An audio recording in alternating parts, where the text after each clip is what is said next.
This is the Osprey E300, but this one's a little bit different than other ones I've talked about on the channel before, because this is actually the VU7P, which is a little bit of a different chip. So instead of the VU33P and VU35P, we're looking at, from a performance perspective, slotting in between those two.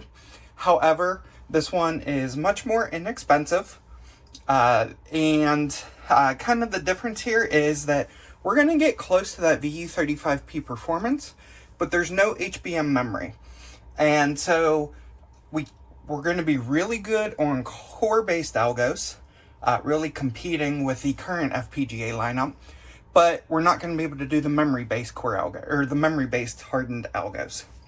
However, what that means is the price is significantly less. So today we're going to go ahead and get these opened up. I'm going to kind of talk about what this is and why it's so important to have this in the market right now, and why I'm really high on this specific unit. So if you haven't bought an Osprey before or seen like my VU33P video, they do a really nice job of doing their own custom packaging on these units. And you can see we've got two boxes here. And the reason for that is I opted for the Noctua version, which includes our typical Delta fans, but also includes some Noctua fans if you want to run this at home. Now, I don't expect there to be much heat being generated from this. We don't have the HBM memory, so you should be able to run the Noctuas, especially since we're going to be running pretty much all core-based algos and not any memory-based algos. Go ahead and get this out. And there you can see their custom packaging that they do. They do this really nice white box.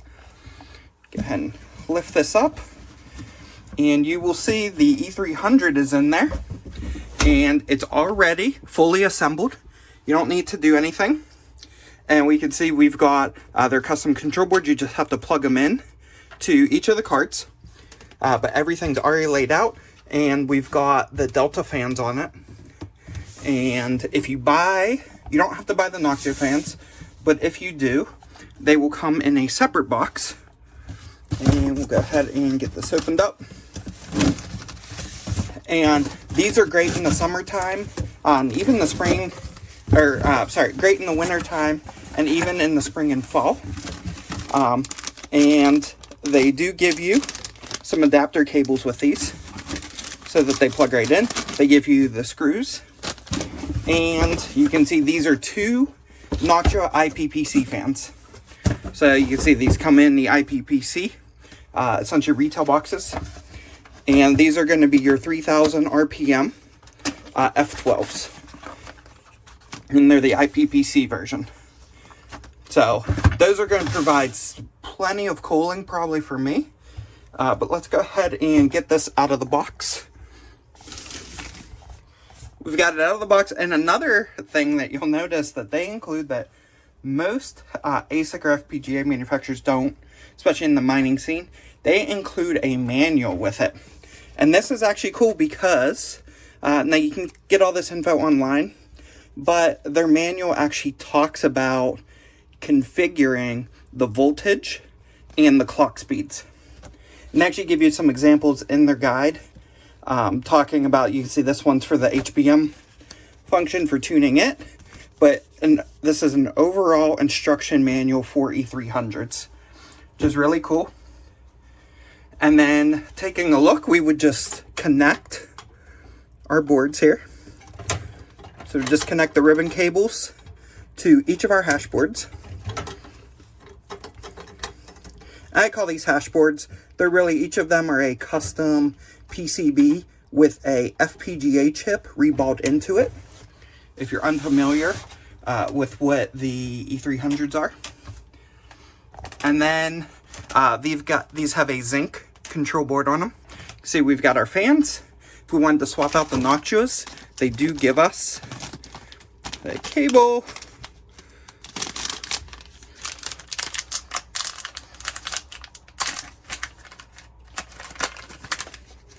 And this allows you to plug into the control board and adapt to a standard 4-pin. So if you didn't want to run notches, if you wanted to run something else, like a Be Quiet fan, anything that's going to provide substantial airflow to make sure it's keeping this cool, you can definitely run these as well. And if you're not familiar with the power delivery on these, they do not consume much wattage. In fact, in a couple minutes here, we're going to take a look at the wattage. But we've got 2 6-pins on each of our boards, and then 1 6-pin for the controller. And the way I run these is using a server power supply. So I've got an HP 1200 watt power supply, which is way overkill for this. We're not going to be consuming that much power. And then I have a breakout board. Now, I have ran into issues in the past with parallel miner breakout boards not working. In fact, they cause some reboot issues. So I don't recommend the parallel miner ones, but these ones with the black PCBs, you can actually get these on Amazon. The Deep in the Mines boards are really good as well. And because we're not using much power, what I have here is I actually have 4 of these 6-pin to 2 6+2s. So we can just go ahead and slot these in. Well, we can start with the control board on this one. And then we're going to do the same for each of the control boards. So we're just going to plug in our 2 connectors.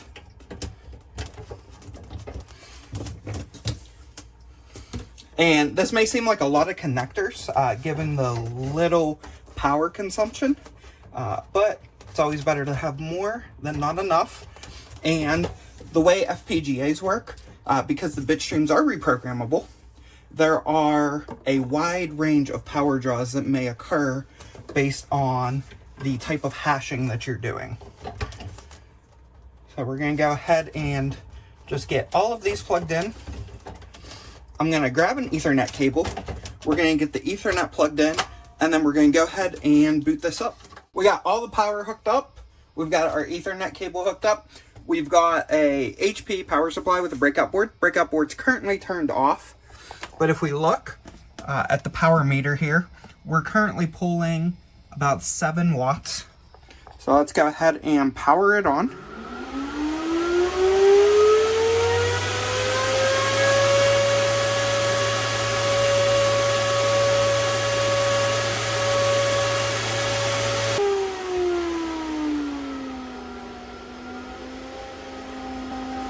So there you had the initial ramp up. So as you saw, it was about 90 watts. Now we're sitting at about 50 watts at idle while it boots up. So now we're going to go ahead and hop on over to the computer and connect to the miner itself. All right, we're over at the computer and I've already pulled up. So this is my VU33P. And this is an E300-VU7P. And this one, let's go ahead and get logged in here with the default password. And there we can see we've got the VU7s. Excellent. So now the first thing I'm going to do is just make sure the firmware is on the latest version. It is. It's on 2.0.30. It's currently set to auto. I'm going to flip this to manual. I like to keep mine on manual and update them as the releases come out. And let's hop on over and let's go to the miner. Let's see. It is actually mining away right now. Prior to like an Osprey test wallet. So let's go ahead and hit stop on this one. And I'm going to be mining WhoSat. So I'm going to set the voltage to 800 on all the cards. And then on our mining configuration, we're going to flip this to WhoHash. And I'm going to just hop on over here and grab my config. So I am solo mining to my own node that I'm running on my network. And let's grab our wallet address.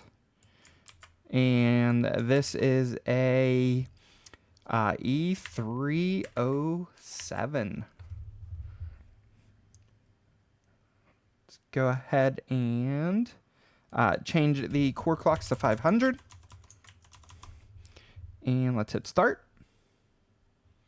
Hop on over to the miner logs. We can see it has downloaded the bitstream. And we've got all 3 FPGAs. And we're going to wait for it to flash the bitstream to all 3 cards. It's been mining for a couple minutes now. And we can see we've got several solutions submitted on each of the FPGAs, so that is great. And if we hop over here, this is my Stratum bridge running for Husat. You can see that the hash rate is still ramping up on this. We are, according to the miner logs here, we are getting 3 gigahash is what we should be getting. And that's going to be, I believe, the same as the 35P. So yeah, so the 35P gets 3. The VU33P, I believe, is 1.5. Yep, the VU33P is 1.5. So we are essentially getting double the hash rate of the VU33P, and that's what we would expect this to ramp up to. And you can see we've already exceeded. So our 33P Stratum side has been averaging 1.03 gigahash. And that's obviously over the span of the past 175 hours. Both 35 and 33 have been running a long running test. And then the new VU7P, again, it is still ramping up. We're currently at about 1.38. I would expect it, actually, based on what we're seeing here, to settle in at the exact same number as the 35P. But we're going to let this mine for a while and make sure we actually hit a solo block with it. And then go from there. You can see the 33P, based on my runtime, hit 578 blocks. And the VU35P has hit 1,402 blocks. So it shouldn't take long for this VU7P to hit a block. So we're just going to let this run and confirm it's hitting a block, and then confirm when the hash rate is settling in. It's been hashing away for about a half hour now. See, we hit 3 blocks so far, and the hash rate at the Stratum is actually right around 2.39. You see it just jumped to 2.41 gigahash, which is essentially identical to the VU35P. So the reported hash rate we are getting in our dashboard here appears to be accurate. So it is indeed getting the same hash rate as the VU35P, which is definitely awesome to see. And our power usage appears to be right around the same, even though this has the lack of HBM memory. So something that I'm keeping an eye on, and I'm actually going to now take this unit, move it into the garage with my other E300s, plug it into my smart power switch, power strip rather, that I use to monitor my power usage. So you can see right now, before I hook that up, we've got 195 watts on the VU33P and 308 watts on the VU35P. And I also have a couple Bytecode miners in there as well. The G28's getting 358 and the X10's getting 208. So I'm actually this is a 6-port power strip. So I'm going to put the area and the LAN switch on the same port. We're going to rebrand one of these ports for the VU7P. And we're going to get it set up and check the power usage at the current settings, which are going to be the identical settings that I'm running on the 33P and the 35P, to see what the power usage at the wall looks like. I got the unit moved down into the garage and got it hooked up to the smart power strip, where we're able to see the actual power usage at the wall. And something interesting here is that, and you can see the hash rate is still ramping up here, which is why it's showing slightly lower, but this will ramp back up to 2.4 once it starts submitting a bunch of shares. But what we're seeing is the VU35P and the VU7P, which have the same hash rate, the VU35P has a better efficiency on this algorithm, which is interesting because the 35P has HBM memory, the 7P does not. Well, what we're seeing here, and this could also be power supply efficiency to breakout board. I'm using different breakout boards on each of these. So the VU35P has a Deepen the Mines breakout board. The 7P is using a one that I got off Amazon. So it's very possible that there's a little bit of an efficiency difference there with the power supply. And I'm also running a 1200 watt power supply and only pulling 380 watts. We might not be getting the best efficiency there. So there might be, 20 to 30 watt discrepancy or so because of that. But what we're seeing is a little bit less efficiency on the 7P than 35P, but the same hash rate. Overall, it's looking good at the wall. So we've got 382 watts on the VU7P, and we've got 308 watts on the VU35P. You can see my total power strip right now, we're setting about 1450 watts.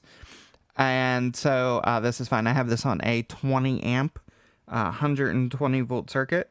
So we can certainly go up a lot higher on that. So perfectly fine with the power draw there. This is not a 15 amp circuit. It is a 20 amp circuit. If we hop on over to the Osprey website, so we've got the 7P and we've got the 35P. If we look, the 35P is $5,200 is what it sells for. 7P is $2,100. And in fact, right now, they're running a special with a coupon code. For the first 2 weeks only, you can get it for $1,500, which is what I did. So I used the coupon code and I got the Noctua type as well. And it was around, I believe, $1,560. And that may have included shipping as well. So it was somewhere around $1,600, around those lines. But in comparison, so if we talk about what that efficiency looks like, we are, this is actually switching right now. So we're looking at about 70 watts difference. So you have to factor that into your power cost to see if it's worth it. But even at the retail price of $2,100 versus $5,200, it would take a lot for me to justify that increase in price. So I'm not telling you guys what to buy or anything, but if it was me and I was currently evaluating these two, the 35P will be able to do those memory hardened algos, but the 7P will be able to do all the same core algos that the 35P can at the same hash rate with just slightly less efficiency. And so for me, that's what I'm actually looking at, is I'm looking at and you can see these real-time power. These are actually like dipping and going back up a little bit. So we're looking, in between that 270 to 310 range. There will be a little bit of a fluctuation with the 35P at the wall. But we are essentially looking at a superb discount on being able to run the 7Ps and the 9Ps. And I don't have a 9P to test. But with the 7P... right now, if it was me, certainly, and obviously the option I went with was acquiring a 7P, because that is in my mind, this is a really hard deal to pass up. You get 3 VU7P cards for, I paid $1,500 for it versus $2,100, but even at $2,100, it's a really good deal to get the hash rate of the 35P. Now, 35Ps can now probably be had on the secondhand market. And so if you're able to get a E300-VU35P for less than $1,500, that's the route I would definitely go, because you're going to allow yourself to be able to mine those memory hardened algos. But if you're just looking for something out of the gate, high hash rate, pretty good efficiency, somewhat low cost to entry, and being able to run all of the Osprey bit streams now that they have, their own in-house bit stream team, definitely take a look at the 7P. Also, the 9P is also a really good deal. If we hop on over there, The 9P is $3,200. And so if you guys remember, the 33P was actually $3,000. So you're able to get a E300-VU9P for essentially what we paid. Well, actually, $3,200 is what I paid for the VU33P E300 when I bought it. I guess about 2 years ago now. So definitely amazing deal on that one as well. If that is something that you're interested in. Now with this one, you can see like on WhoHash, it does 4 gigahash. Ours is rated at about 2.7 gigahash. We are getting 3. So you can see substantially better at the same voltage and clock speed, but also increased power draw, increased hash rate. So just keep that in mind. But overall, super happy with this. I'm going to be doing some testing, trying to dial in the efficiency, seeing what I can obtain, maybe try to get this unit closer to the 300 watt range. So it's kind of in line with what the VU35P is.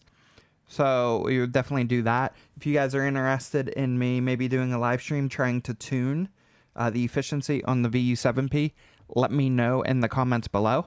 I can maybe consider doing a live stream this weekend or sometime next week, trying to get the efficiency on this dialed in so that we are somewhat on par with this. Now, right now, WhoHash is mineable with FPGAs. However, they are building a new GPU miner. Not sure if they're doing an algo switch, but it sounds like their plan is to fork off FPGAs. So right now, the reason I have all of my FPGAs on WhoSat is I am stacking it while I can. So right now, the efficiency isn't really a big deal to me. It's more of that hash rate and accumulating as many of those coins as I can while I can with the FPGAs.